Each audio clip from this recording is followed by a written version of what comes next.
नमस्कार दोस्तों, अगर आप लोग भी इस बार मैट्रिक का एग्ज़ाम 2025 में देने वाले हैं तो आज के इस वीडियो में हम आप लोगों के लिए 50 गो साइंस का ऑब्जेक्टिव क्वेश्चन बताने वाले हैं। ये आपका ऑब्जेक्टिव एग्ज़ाम में आने वाला है। अच्छे से आप लोग सारा ऑब्जेक्टिव क्वेश्चन याद कर लीजिएगा, एक भी क्वेश्चन को मत छोड़िएगा, बार बार आने वाला यही सब प्रश्न है, ठीक है ना। तो चलिए वीडियो स्टार्ट करते हैं। सब लोग चैनल को सब्सक्राइब कर लीजिएगा, वीडियो को लाइक कर दीजिएगा।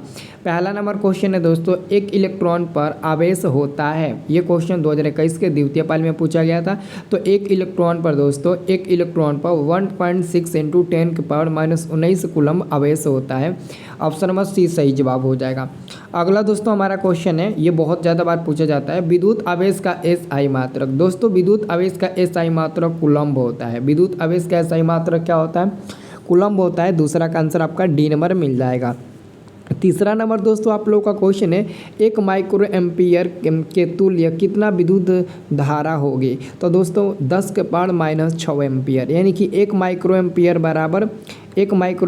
बराबर होता है 10⁻⁻6 एम्पियर। ठीक है, अच्छे से याद रखना, ये भी क्वेश्चन बहुत ज़्यादा बार पूछा जाता है हर बार। अगला क्वेश्चन है आपका दोस्तों 4 नंबर, धारा मापने में किसका उपयोग होता है? तो धारा मापने में अमीटर का उपयोग किया जाता है। ऑप्शन नंबर ए हो जाएगा। अगला क्वेश्चन आपका 5 नंबर है, बैटरी से किस प्रकार की धारा प्राप्त होती है? दोस्तों बैटरी से ना केवल दिष्ट धारा प्राप्त होती है। दिष्ट धारा का मतलब होता है DC, और DC मतलब कि डायरेक्ट करंट। धारा से हमेशा डायरेक्ट करंट की ही प्राप्ति होती है। 5 का आंसर ए नंबर मिल जाएगा। 6 नंबर क्वेश्चन, अमीटर को विद्युत परिपथ में कैसे जोड़ा जाता है? अमीटर को दोस्तों विद्युत परिपथ में सीरीज यानी कि श्रेणी क्रम में जोड़ा जाता है। ऑप्शन नंबर 6 का ए नंबर बिल्कुल सही जवाब मिल जाएगा। दोस्तों इसके बाद आप कौन सा सब्जेक्ट का 50 गो ऑब्जेक्टिव क्वेश्चन पर वीडियो देखना चाहते हैं, आप कमेंट बॉक्स में हमें ज़रूर बताना। अगला क्वेश्चन हमारा है दोस्तों 7 नंबर। ये क्वेश्चन है, विद्युत धारा का SI मात्रक। दोस्तों विद्युत धारा का SI मात्रक होता है, क्या होता है? एम्पियर होता है। ऑप्शन नंबर डी सही जवाब हो जाएगा। अगला क्वेश्चन आपका है दोस्तों 8 नंबर, किस उपकरण में धन और ऋण का चिन्ह नहीं होता है? यानी कि किस उपकरण में प्लस का और माइनस का चिन्ह नहीं दिया रहता है? वो है दोस्तों आपका कुंडली। अच्छे से याद कर लीजिए, सी नंबर सही जवाब हो जाएगा। अगला क्वेश्चन दोस्तों आपका है यहाँ पर 9 नंबर। दोस्तों 9 नंबर क्वेश्चन आप लोगों का, किसी बल्ब से 1 मिनट में 120 कूलम्ब आवेश प्रवाहित हो रहा है तो विद्युत धारा का मान? दोस्तों विद्युत धारा का मान I बराबर होता है C/T होता है।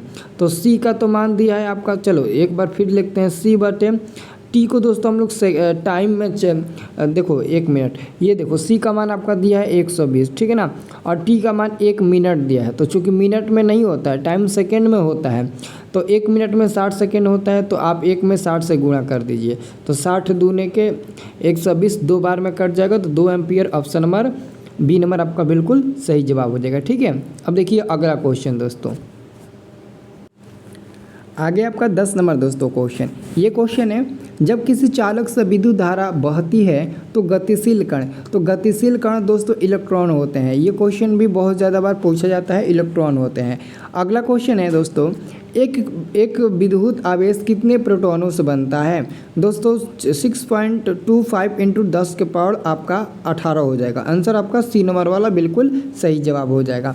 अगला दोस्तों आप लोगों का क्वेश्चन है, किसी चालक तार से प्रवाहित विद्युत धारा में गतिशील कण होते हैं, तो ये भी दोस्तों इलेक्ट्रॉन होते हैं। आंसर सी नंबर मिल जाएगा। अगला क्वेश्चन आपका है, विद्युत आवेश के प्रवाह की दर को कहते हैं? तो विद्युत धारा कहते हैं, यानी कि इलेक्ट्रिक करंट। ऑप्शन नंबर ए सही जवाब हो जाएगा। अगला क्वेश्चन है, विभवांतर का SI मात्रक होता है? दोस्तों विभवांतर का SI मात्रक वोल्ट होता है। ऑप्शन नंबर ए हो जाएगा, हर साल एग्जाम में आता है। अगला हमारे पास प्रश्न आता है दोस्तों, विभवांतर मापने वाले यंत्र को कहा जाता है? तो विभवांतर मापने वाले यंत्र को वोल्ट मीटर के नाम से जाना जाता है। ऑप्शन नंबर आपका बी नंबर ना, हाँ बी नंबर वाला आपका बिल्कुल सही जवाब हो जाएगा। अभी तक आप लोगों में से कोई भी अगर लड़का अगर इस वीडियो को लाइक नहीं किए होंगे तो प्लीज़ एक लाइक ज़रूर कर देना, ठीक है ना। बस 1K का टारगेट है, 1000 लाइक का टारगेट है, आप लोग ज़रूर पूरा करना है, ठीक है। अब देखिए अगला क्वेश्चन है 1 वोल्ट। ये क्वेश्चन दोस्तों हर साल आता है, 22 में भी 23 में भी, 24 में भी आया था, 25 में भी आएगा दोस्तों। भले ही यहाँ पर नहीं दिख रहा है लेकिन इसी से इर्द गिर्द, इसी के इर्द गिर्द ना सारा क्वेश्चन आता है। तो 1 वोल्ट बराबर दोस्तों, 1 वोल्ट बराबर 1 जूल पर कूलम होता है। देखो इस पर कितना क्वेश्चन आता है, अभी आपको ये याद रखना है, 1 वोल्ट बराबर 1 जूल पर कूलम होता है। तो देख लीजिए यहाँ पर joule per coulomb option number A ही में दिया है, तो ए नंबर वाला आंसर हो जाएगा। अभी देखना बहुत क्वेश्चन पूछेगा। अगला क्वेश्चन दोस्तों आपका है 12 वोल्ट विभवांतर के 2 बिंदुओं के बीच 2 कूलम्ब आवेश ले जाने में कितना कार्य लगता है। तो कार्य दोस्तों वर्क बराबर आपका हो जाएगा V में, मतलब कि आप 12 में 2 से गुणा कर दीजिए, तो 12 दूने के आपका 24 मिल जाएगा। तो 24 आपका जूल हो जाएगा, क्या हो जाएगा 24 जूल, यानी कि सी नंबर वाला सही जवाब हो जाएगा। सिंपल सी बात है। अब देखिए अगला क्वेश्चन है वोल्ट बराबर। वोल्ट बराबर अभी मैंने बताया था ना, वोल्ट बराबर, तो वहाँ पर दोस्तों वोल्ट बराबर पूछा था तो हिंदी में लिखा था जूल पर कूलम, लेकिन यहाँ पर उसका संकेत में लिखा है, तो जूल पर आपका कूलम क्या होगा, बी नंबर वाला होगा ना। देख लीजिए ये भी क्वेश्चन पूछा है, वो द्वितीय में पूछा था और ये प्रथम में पूछा था। अब एकदम उसी टाइप का दोस्तों आपको यहाँ पर एक और क्वेश्चन पूछा गया है कि निम्नलिखित में कौन सा कथन सत्य है। तो आपको देखो ये आपका बी नंबर वाला कथन सत्य होगा। क्यों सत्य होगा, क्योंकि अगर आप यहाँ से वोल्ट का मान निकालते हैं तो जूल ऊपर जाएगा और ये आपका कूलम नीचे आ जाएगा, तो वोल्ट बराबर जूल पर कूलम हो जाएगा ना। तो ऐसे ही दोस्तों कभी भाग में, कभी गुणा में, कभी बाटा में, कभी संकेत में, कभी हिंदी के रूप में, अलग अलग तरीक़ा से रूप में दिया रहता है क्वेश्चन, उससे हमेशा आते रहता है, तो वो आपको याद रखना है। अगला हमारे पास क्वेश्चन है 20 नंबर कि ओम का नियम है। दोस्तों ओम का नियम V बराबर I इंटू आर होता है, और यहाँ से दोस्तों V बराबर I इंटू आर, यहाँ से अब अगर आप R का मान निकालते हैं तो V बटे I मिल जाएगा। अगर आप यहाँ से R बराबर तो आपका हो जाएगा, R का मान निकालते हैं तो आपका हो जाएगा V बटे I, लेकिन अगर यहाँ से आप I का मान निकालते हैं तो V बटे R हो जाएगा। तो दो को तीन को फार्मूला बन जाता है एगो से। अगला क्वेश्चन रियोस्टेट का उद्देश्य क्या है, इस बार ये क्वेश्चन आने वाला है इसलिए मैं बता रहा हूँ। तो धारा का परिणाम में वृद्धि या कमी, ऑप्शन नंबर सी आप लोगों का बिल्कुल सही जवाब हो जाएगा। अगला क्वेश्चन है दोस्तों आप लोगों का 22 नंबर कि किसी कुंडली का प्रतिरोध ज्ञात करने के लिए सूत्र है। तो दोस्तों किसी भी कुंडली का प्रतिरोध ज्ञात करने के लिए सूत्र क्या होता है, कुंडली का प्रतिरोध। तो अभी मैंने बताया ना कि ओम का नियम बराबर क्या होता है, ओम का नियम बराबर V equal to I into R होता है। तो प्रतिरोध निकालने के लिए सूत्र, तो प्रतिरोध R निकालिएगा तो V बटे I मिलेगा ना। तो R को ही ना प्रतिरोध कहते हैं, यानी कि रेजिस्टेंस, इसका सही मात्रक ओम होता है। तो यही आपका हो जाएगा, देखो यहाँ पर दिया है R बराबर V बटे I। अगर कहा था इसी में कि करेंट का मान, तो आपका I बराबर हो जाता V बटे R हो जाता, ठीक है, याद रखना। अब देखिए अगला हमारे पास क्वेश्चन आता है, हाँ ये देखिए ये आपका क्वेश्चन है किसी चालक और छोरों के बीच विभवांतर भी, प्रतिरोध R एवं प्रवाही धारा I के बीच में संबंध। तो इन तीनों के बीच में संबंध क्या होता है, यही होता है ना V बराबर I इंटू आर। अब इसमें से दोस्तों अगर ये दिया होगा तो ठीक है, तो ये तो नहीं दिया, छोड़ दो कोई बात नहीं है। और यहाँ से R का अगर मान निकालते हैं V बटे I अगर दिया होगा तो सही हो जाएगा। अगर ये भी नहीं दिया होगा तो I का मान निकालेंगे, V बटे R देखेंगे, अगर ये दिया होगा तो ये होगा, कोई तो ज़रूर दिया होगा। तो सिंपल में देखिए आपका एगो तो ज़रूर दिया है, एक आपका ज़रूर दिया है। देखिए ऑप्शन नंबर ए में I बराबर R बटे भी है, अगर वही V बटे R रहता तो सही होता है, लेकिन वो R बटे भी गलत हो जाएगा, सी नंबर वाला सही होगा, R बराबर V बटे I। अगला क्वेश्चन हमारे पास है दोस्तों, देखिए ध्यान से समझना। ये क्वेश्चन है, देखो प्रतिरोध मतलब कि R का मान दिया है, वोल्ट मतलब कि V का मान दिया है, तो आपको I का मान निकालना है। तो I बराबर क्या होता है V बटे R। तो V का मान आपका कितना है 220 और R का मान 55। तो देखिए आपका कट जाएगा 11 5 55, 11 दूने का 22, 20 बार में, फिर 5 चौके 20, तो I का मान 4 एम्पियर मिल जाएगा। ऑप्शन नंबर आपका ए नंबर हो जाएगा, बहुत आसान है। अगला क्वेश्चन देखिए, अगला क्वेश्चन है विद्युत का अच्छा चालक है। दोस्तों विद्युत का सबसे अच्छा चालक आपका होता है चांदी होता है, ऑप्शन नंबर डी हो जाएगा। इसका संकेत होता है Ag, यानी कि चांदी होता है, ठीक है। अगला क्वेश्चन हमारे पास है अमीटर का प्रतिरोध। दोस्तों अमीटर का प्रतिरोध लगभग 0 के बराबर माना जाता है, लेकिन 0 ऑप्शन में नहीं दिया है, लेकिन कहीं ना कहीं बहुत छोटा दिया है। तो बहुत छोटा का मतलब कि वो लगभग 0 के बराबर, तो आप बहुत छोटा पर टिक लगाइएगा।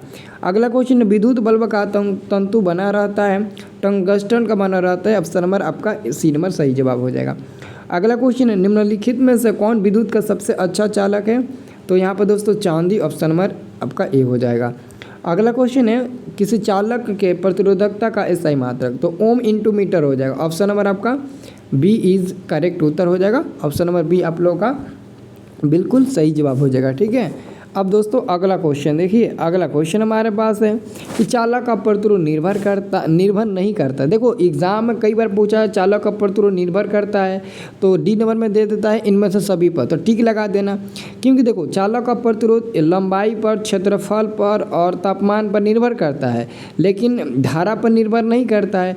तो इसका आंसर आपका पता है क्या होगा, डी नंबर होगा। देखो एग्जाम में 3 तरह का क्वेश्चन पूछता है। पहले तो ये पूछेगा निम्न में कौन प्रतिरोध चालक का प्रतिरोध किस पर निर्भर नहीं करता है, तो डी नंबर यानी कि विद्युत धारा पर मतलब निर्भर नहीं करता है। अगर पूछेगा किस पर निर्भर करता है, तो ए बी सी सब पर निर्भर करता है। तो ए बी सी को याद करके रखना है, क्योंकि कभी कभी एग्जाम में इनमें से सभी नहीं देता है, किसी एक ही को देगा और अलग अलग और ऑप्शन दे देगा, तो वहाँ पर दिक्कत आप लोगों को होती है। अब देखिए अगला क्वेश्चन है, ताप बढ़ने से चालक का प्रतिरोध। देखिए दोस्तों अगर आप ताप को बढ़ाइएगा ना, टेम्परेचर को बढ़ाइएगा, तो आपका चालक का प्रतिरोध भी बढ़ेगा, लेकिन वही ताप बढ़ाइएगा और कहिएगा कि अर्ध चालक का प्रतिरोध, तो वो घटेगा, लेकिन चालक का प्रतिरोध आपका बढ़ेगा। अब देखिए प्रतिरोध एक ऐसा मात्र पूछा है, तो ओम होता है, ऑप्शन नंबर सी आपका सही जवाब हो जाएगा। अगला क्वेश्चन आपका देखिए ध्यान से, 10 ओम 20 ओम दो प्रतिरोधों को श्रेणी क्रम है। दोस्तों श्रेणी क्रम का मतलब बहुत ईजी, 10 को 20 को जोड़ दीजिए 30 को मिल जाएगा, हो गया आंसर। क्योंकि श्रेणी क्रम R बराबर होता है R1 प्लस R2, और अगर और मान दिया रहता तो और भी लिखते, R3 R4 R5 R6 और लिखते, नहीं दिया तो चूँकि R1 का मान 10 R2 का मान आपका 20 हो जाएगा, जोड़ दीजिए आपका 30 मिल जाएगा, तो आपका टोटल R का मान मिल जाएगा, जिसको समतुल्य प्रतिरोध यानी कि इक्विवेलेंट रेजिस्टेंस बोला जाता है। अब देखिए अगला क्वेश्चन हमारा आता है, ये आपका है दोस्तों 34 नंबर, कि एक विद्युत सेल से धारा प्राप्त करने पर इसके सिरों के बीच विभवांतर का मान क्या होता है, तो विद्युत वाहक बल से थोड़ा कम होता है, ऑप्शन नंबर बी आपका सही जवाब हो जाएगा। अगला क्वेश्चन है, अगला क्वेश्चन, जब एक से अधिक प्रतिरोधक श्रेणी क्रम में जुड़े रहते हैं तब कौन सी भौतिक राशि उसमें समान रहती है, तो विद्युत धारा समान रहता है, यानी कि आई का जो मान होता है ना वो एकदम बिल्कुल का बिल्कुल आपका समान रहता है। आई का मान प्रतिरोध आर, हाँ ठीक, आई का मान। अगला क्वेश्चन है, 1 जूल का मान होता है। दोस्तों 1 जूल का मान 0.24 कैलोरी के बराबर होता है, ऑप्शन नंबर आपका यहाँ पर ए नंबर बिल्कुल सही जवाब हो जाएगा। अब दोस्तों अगला हमारे पास क्वेश्चन है, ऊर्जा का एसआई मात्रक। दोस्तों ऊर्जा का एसआई मात्रक जूल होता है, ऑप्शन नंबर बी आपका बिल्कुल करेक्ट उत्तर हो जाएगा। अगला हमारे पास क्वेश्चन है दोस्तों, ये देखिए, विद्युत फ्यूज विद्युत धारा के किस प्रभाव पर कार्य करता है। विद्युत फ्यूज विद्युत धारा के किस प्रभाव पर कार्य करता है, तो आप लोग आंसर दीजिएगा, विद्युत फ्यूज विद्युत धारा के ऊष्मीय प्रभाव पर कार्य करता है, ऑप्शन नंबर आपका ए नंबर बिल्कुल सही जवाब हो जाएगा। अगला क्वेश्चन है आपका, विद्युत हीटर के तार की कुंडली बनी होती है, तो नाइक्रोम की बनी होती है, ऑप्शन नंबर आपका 39 का डी नंबर दोस्तों बिल्कुल सही जवाब हो जाएगा। ठीक है, अब देखिए अगला क्वेश्चन हमारे पास आता है 40 नंबर, कि किसी विद्युत परिपथ का वह गुण जो विद्युत ऊर्जा को ऊष्मा में बदल देता है, तो दोस्तों क्या कहलाता है, तो वो दोस्तों आपका प्रतिरोध कहलाता है, ऑप्शन नंबर आपका ए नंबर हो जाएगा। अगला क्वेश्चन, विद्युत ऊर्जा का व्यापारिक मात्रक। दोस्तों विद्युत ऊर्जा का व्यापारिक मात्रक होता है आपका यूनिट होता है, जिसको किलोवाट घंटा, 1 BOT या फिर यूनिट भी बोला जाता है, तो ऑप्शन नंबर आपका सी नंबर होगा यूनिट यानी कि किलोवाट घंटा। अगला क्वेश्चन, निम्न में किसका अर्थ जल होता है, तो हाइड्रो यानी कि एच से होता है, H2O जल, तो आपका हाइड्रो हो जाएगा, ऑप्शन नंबर आपका डी नंबर हो जाएगा। अगला क्वेश्चन, विद्युत शक्ति का एसआई मात्रक। विद्युत शक्ति का एसआई मात्रक आपका होता है वट, ऑप्शन नंबर आपका ऑप्शन नंबर ए हो जाएगा। और दोस्तों वाट होता है ना, और एक और इसमें क्वेश्चन पूछा जाता है, 1 HP बराबर 746 वाट होता है, आपको याद रखना होता है 746 वाट के बराबर होता है 1 HP बराबर। HP का मतलब होता है अश्व शक्ति यानी कि हॉर्स पावर होता है। ठीक है, अगला क्वेश्चन हमारा है, ये देखिए बहुत ज़्यादा इंपॉर्टेंट प्रश्न है। ये देखिए आपका प्रश्न है 220 वोल्ट 2 एम्पियर, तो आपको फिलामेंट प्रतिरोध, तो R बराबर V/I कर दीजिए, V/I, V का मान 220 है, I का मान 2 है, कट जाएगा 110 बार में, 110 देखो दिया है बी नंबर में, करेक्ट आंसर आपका हो जाएगा। बस फार्मूला याद है, सब बन जाएगा। और ये देखिए 1 किलोवाट घंटा निम्नलिखित में किसके बराबर होता है, तो 3.6 × 10⁻⁶ जूल के बराबर होता है, ऑप्शन नंबर सी आपका सही जवाब हो जाएगा। अगला क्वेश्चन देखिए, अगला क्वेश्चन आपका है 100 वाट और आपका 220 वोल्ट मेन से जुड़ा जाता है, तो बल्ब का धारा का मान क्या होगा। दोस्तों यहाँ पर थोड़ा सा आपको कन्फ्यूजन होगा, एक्चुअली में दोस्तों एक फार्मूला होता है। देखिए जो विद्युत शक्ति होता है ना, P बराबर 3 को फार्मूला होता है, V² / R होता है, फिर आपका होता है एगो होता है P बराबर V इंटू आई होता है, और एक होता है आई स्क्वायर अपन आर होता है। तो इसमें से कौन सा फार्मूला लगाइएगा जिसमें P भी R हो? तो P भी R ऑप्शन नंबर ए वाला में ही स्थित है। तो चूँकि P का मान आपका 100 है तो 100 रख दीजिए, V का मान 250 है तो 250 का आपका स्क्वायर हो जाएगा, और बाटा में आपका R हो जाएगा। R का ही तो मान नहीं, R यानी कि नहीं, ऑप्शन नंबर ए वाला फार्मूले पर नहीं लगेगा। क्यों? क्योंकि आई का ना मान निकालना है, तो ऑप्शन नंबर ई वाला फार्मूला लगेगा। ऑप्शन नंबर P बराबर V इंटू आई वाला, तो P बराबर फार्मूला होता है V इंटू आई। P का मान आपका कितना हो जाएगा? 100 हो जाएगा ना, 100 हो जाएगा, बराबर में V का मान 250 और N2 में गुणा में आई, तो 0 से 0 कट जाएगा, 5 दूना 10, 5 25। तो आई का मान निकालिएगा तो 2 ऊपर होगा 5 नीचे होगा। बहुत लोग गलती कर देते हैं, 5 ऊपर कर देते हैं, नीचे 2 कर देते हैं, और 2.5 लगा देते हैं टिक ऑप्शन नंबर सी पर, जबकि गलत हो जाता है। 0.4 लगेगा, 2/5 को भाग दीजिएगा तो आंसर आपका बी नंबर वाला मिलेगा। यहाँ पर अगर आप गलती करते हैं ना तो बहुत ज़्यादा दिक्कत हो जाएगी। अब देखिए इसका आंसर ना, जो यूट्यूब पर विद्वान लोग रहते नहीं हैं वो इसका आंसर गलत बताते हैं। सबसे पहले तो उन लोगों को इस क्वेश्चन का सलूशन कर लेना चाहिए कि एक्चुअली में इसका आंसर कैसे कितना मिलेगा, फिर उन लोगों को बताना चाहिए। बहुत गलती करते हैं बहुत लोग, ठीक है ना। तो बड़े लोगों की गलतियाँ लोग नहीं ना निकालते हैं, जो छोटे आदमी होते हैं ना उनकी गलतियाँ निकालते हैं। और एक्चुअली में कहावत है ना कि कोई टक्कर भी लेता है ना तो छोटे आदमी से लेता है कि उसे हम दबा देंगे, उसे मार देंगे, उसे कुछ भी बोल देंगे। बड़े आदमी से कोई टक्कर लेगा नहीं, यानी जितना भी जुल्म होता है गरीबी के ऊपर लोग ढहाते हैं। तो यहाँ पर दोस्तों देखिए ये क्वेश्चन हमारा है दोस्तों, हमारा मकसद क्वेश्चन को बताना है दोस्तों। सबसे पहले आपको ये वाला ध्यान नहीं देना, ये वाला ध्यान देना। आपके पास इन दोनों में क्या है? V और आपका P यानी कि वाट है आपका, ठीक है ना, यानी कि वाट मतलब कि P। तो आपको पहले वहाँ से किसका मान निकालना है? आपको शक्ति का मान, शक्ति कितनी होती है उसके द्वारा शक्ति कितनी होती है। सबसे पहले इनके द्वारा आप आई का मान निकालो, तो आपको पता है ना P बराबर V इंटू आई होता है। चलो ठीक है, तो P का मान आपका कितना है? 100 है, V का मान 220 है, गुणा में आई हो जाएगा, तो 0 से 0 कट जाएगा, ये 11 हो जाएगा और ये आपका 5 हो जाएगा, 2 से कट जाएगा। तो आई का मान इधर निकला आपका 5/11। ध्यान से देखिएगा आई का मान कितना निकला? 5/11। किससे? जो पहले वाले को सॉल्व किया था। चलो ठीक है, आई का मान कितना निकल गया? आई का मान निकल गया 5/11। कहाँ से? तो आपने पहले वाले को हल किया। अब ये देखो ये किसका मान है? आपका V का मान है। अब दोस्तों शक्ति का मान निकालना है तो P बराबर क्या होता है? V इंटू आई होता है। तो V का मान अभी क्या दिया? 110 दिया है, गुणे आई का मान कितना है? तो आपका 5/11 है। 11 से कट जाएगा, 11 कितना बार में कटेगा? 11 कम 11, 11 दहाँ का 110 होता है ना, कट जाएगा। अब क्या बचेगा? 10 में 5 से गुणा करेंगे 50 मिलेगा। लोग इसका आंसर टिक लगाते हैं कितना? 75 पर टिक लगाते हैं, लेकिन एक्चुअली में गलत बता देते हैं, ठीक है ना। मैंने देखा है जी, ऐसा थोड़ी है ना। अब 48 नंबर क्वेश्चन है, निम्नलिखित में कौन सा पद विद्युत शक्ति को निरूपित नहीं करता है? देखिए यहाँ पर थोड़ा सा मिसप्रिंट हुआ है। ये आपका फार्मूला होता है V²/R, ये भी होता है V इंटू आई P बराबर, और ये वाला नहीं होता है। ये जो आपको ऑप्शन नंबर ए में दिया ना वो गलत है, डबल R हो गया है ना। तो I²R वहाँ पर है, लेकिन R² दे दिया है, वो गलती से हो गया है। तो ये वाला फार्मूला आपका नहीं होता है बी नंबर वाला, बाकी सब आपका फार्मूला हो जाएगा A, C, D सब हो जाएगा। वहाँ पर मिसप्रिंट हुआ है, उसे आप लोग सुधार लेना। अगला क्वेश्चन 1 किलोवाट घंटा बराबर होता है, तो ये भी दोस्तों किसके बराबर होगा? ये भी बराबर आपका उसी का होगा, 3.6 × 10⁻6 जूल के बराबर होगा। और आपका दोस्तों लास्ट नंबर प्रश्न है कि किसी क्षण चुंबक के अंदर चुंबकीय क्षेत्र रेखाएं की दिशा क्या होती है दोस्तों? तो दक्षिण ध्रुव से उत्तरी ध्रुव होता है। ऑप्शन नंबर आपका बी नंबर बिल्कुल सही जवाब हो जाएगा। ये वीडियो आपको कैसा लगा कमेंट बॉक्स में ज़रूर बताना, ठीक है ना आप लोग। और वीडियो को लाइक, चैनल को सब्सक्राइब जरूर कर लीजिएगा, ठीक है ना दोस्तों। मिलते हैं नेक्स्ट वाले वीडियो में, तब तक के लिए जय हिंद, जय भारत।